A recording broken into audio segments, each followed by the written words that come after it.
morale has taken a blow from the New Year's Eve loss against TCU. There was very much so a feeling of confidence and expectation to be playing in that national title game. But now we're starting to hear a little bit more about the future of a one Jim Harbaugh. There are reports the Broncos have reached out to him. And before we got on air, the Panthers apparently are in contact. And I'll just tell you this, we were planning to do this segment a little bit later in the show, but like a few minutes before we got on, it's like, hey, we got to put Harbaugh a little bit earlier in the segment to make sure we cover it appropriately for y'all. So here's the deal.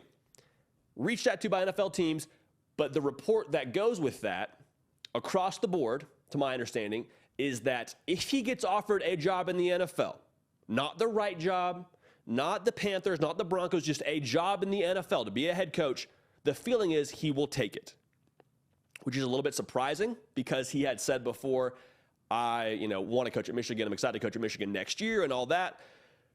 But it sounds like his heart is in the NFL. Obviously was successful in the NFL for a period of time. And when your heart is in something, it's hard to convince your mind otherwise.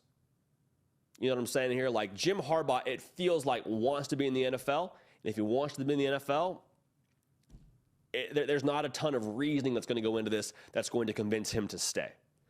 So in some sense, it's hard to blame him because college football, we say it a lot on this program, it is a 12-month-a-year deal. And for those that are inside of those programs, for those that are doing the day-to-day, that are in personnel, whatever it has become exhausting.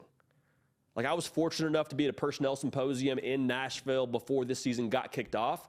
A lot of different people from all over the country had a lot of great things to say. A lot of them loved their jobs, but the sentiment was the same from all of them. This is a very new college football than when we first got into it. And the transfer portal and NIL and recruiting is just continuing to ratchet up the intensity to where some people in this industry are just going to go do something else. Like college football is going to lose a lot of really good people. Now, I'm not saying that's Jim Harbaugh's explanation. I'm not saying that has anything to do with why Jim Harbaugh would look elsewhere. But the reality is, it's what college football is right now. So you would imagine it's not something you could blame him for if that was a part of it. Now, Jim Harbaugh has made Michigan elite. He's got it to a place where it is now a top-tier football program. And I don't really think that's a debate. Look at the last 2 years, college football playoff appearances, not once, but twice. Won the Big Ten twice, convincingly beat his rival in Ohio State twice, which is much more than you can say for them than when he got there. And so if you want to play a psychologist a little bit here and get inside the mind of Jim Harbaugh, I would have a tough time imagining he feels like he owes Michigan anything. He's taken this program to new heights. It is in a better spot now than when he found it. So it's hard to really blame him if he wants to go and get back to the NFL and achieve what I would imagine the ultimate goal would be of winning a Super Bowl. If you haven't yet subscribed, now's the time. We got you covered for everything. I promise you, this story, it sounds like has more to be told within it. I'm sure we'll get more reports. He's either at one point going to go to the NFL or decide he wants to stay at Michigan. And when that time comes, we got you covered here on the Hard Count on the On3 YouTube channel. So make sure you're subscribed. Thank you in advance. Also, follow me on Twitter and Instagram at JD Pickell. It's a great place for us to have a back and forth interaction. Real good time there. So here's what I would like to happen for Jim Harbaugh. Here is like my take on this whole thing. If I'm Jim Harbaugh, I understand that there's a grind involved with college football. Again, I'm not saying that would be any reason why he would leave. I'm just saying I understand that's a component of the reality that college football is right now. But I would love to see him stay. And here's why I would love to see him stay. If you're Jim Harbaugh, you have now been pushing this boulder that is the Michigan football program uphill for the last however many years. And it has been difficult. There has been a ton of scrutiny. There has been a ton of naysayers. And you, Jim Harbaugh, have been the consistent denominator and have been the man in the arena. Greatest quote, my favorite quote from Teddy Roosevelt, where he talks about essentially, you're the one doing it. Everyone was on the outside looking in, saying what they want to say. They have no stake in the game. It was you pushing it back up the hill. And now you've gotten it to the top of the hill. You've gotten it to an elite tier college football team. The hard work is over. You've been on the doorstep of a national title, not once, but twice. I would love to see him finish through the line there. Would love to be able to see him hoist that national championship trophy. just once. I think that would be something he deserves for the way that he's built this program, for the way that he has endured all the public scrutiny. I would love to see him accomplish that. If he wants to go to the NFL, who am I to say that that's not what he should do? But I do feel very, very strongly that the hardest part of this entire build is over, and I think he's really close to reaping some of the fruits of his labor. Just the way I feel about it. Now, what do we think is ultimately going to happen? My policy on this is when somebody knows more than you, when somebody has more insight to something, you believe them. And the reports that are coming out about if he takes this job, or if he gets a job, he would take it, they're just closer to it than me. They're just talking to people that are more wired into this than yours truly. And so it's either we believe them, or we're calling this a smokescreen, or we're calling them inaccurate. And I don't think it's either of those two things. So I do think if he gets offered a job, I think he'd take it. And I do feel relatively confident in saying that I think he will get offered a job. He's got interest from 2 different teams.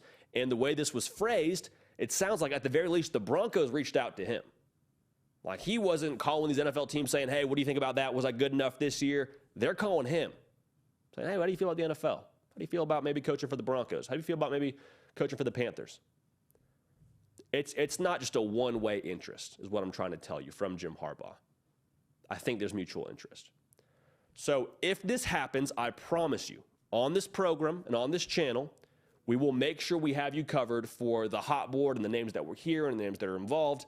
There's a time for all that. I don't want to get too deep in the weeds there, but I'm just going to tell you some of the early thoughts I have on if he did leave to take a job in the NFL. I think one thing about Michigan that makes them so special right now is the culture and the way they've built that organization. And if I'm at Michigan, if I'm in charge of picking the next head coach, I protect that because that's unique, that's special, that's different than everywhere else. And the one individual who I think has been at the epicenter of that and who's been a constant since 2018 is Sharon Moore, responsible for not 1 but 2 Joe Moore winning offensive lines. And if you want to just keep a good thing going, you don't want to tinker with it too much or say, hey, we beat Ohio State the last 2 years, went to the college football playoff the last 2 years, obviously something is working. You make Sharon Moore the next head coach. So that's one thought. I think you'd be just fine doing that. The other part of this, and I think this might be the more popular opinion, when you got that yellow M, when you have that logo and that branding power, it's a lot of juice, man. That is one of those logos that I compare to USC last year when they were looking for their next head coach, LSU last year when they were looking for their next head coach. It is a top-tier, elite job, okay? So with that being said, I would not rule out anybody. I would not say anybody is off the table for Michigan outside of maybe Nick Saban. I think maybe Kirby Smart. There's everybody on the table here for Michigan. And so what I have on my notes is keep an eye on a jaw-dropping hire. Like, you know what I mean. You're in the car driving, your phone buzzes, you're at a stoplight, you look at what it is. It's an ESPN alert saying Lincoln Riley just took the USC job and Brian Kelly's head to LSU. Like that kind of jaw-dropping hire. I didn't even know they were looking for a job. I didn't even know that Brian Kelly was interested in LSU. Lincoln Riley made it sound like he wasn't going to LSU, and now he's going to USC. Like all that sort of feelings you had when those hires became a reality, I think those are in play for Michigan as well. And I'll just finish with this. If you're Michigan, you don't need to gamble. You don't need to take a chance on the next hot group of 5 coach that could maybe take Michigan to new heights to get them over the hump. You don't need to do that. You can very convincingly and very competitively go after who you want. So for Michigan, again, Jim Harbaugh is still the head coach. A lot of NFL smoke. We'll keep an eye on it. But if I had to bet money today, I would bet Jim Harbaugh ends up coaching the NFL next season. I would love to be wrong. I don't want to see that, but that's just the way that it feels. Okay? Like I said, we'll keep you in the know, and we will cover that accordingly and give you our thoughts accordingly. Hey y'all, thanks so much for watching. Subscribe to the channel here to make sure you don't miss an episode of The Hard Count. Also be sure to check out other videos on the On3 YouTube channel.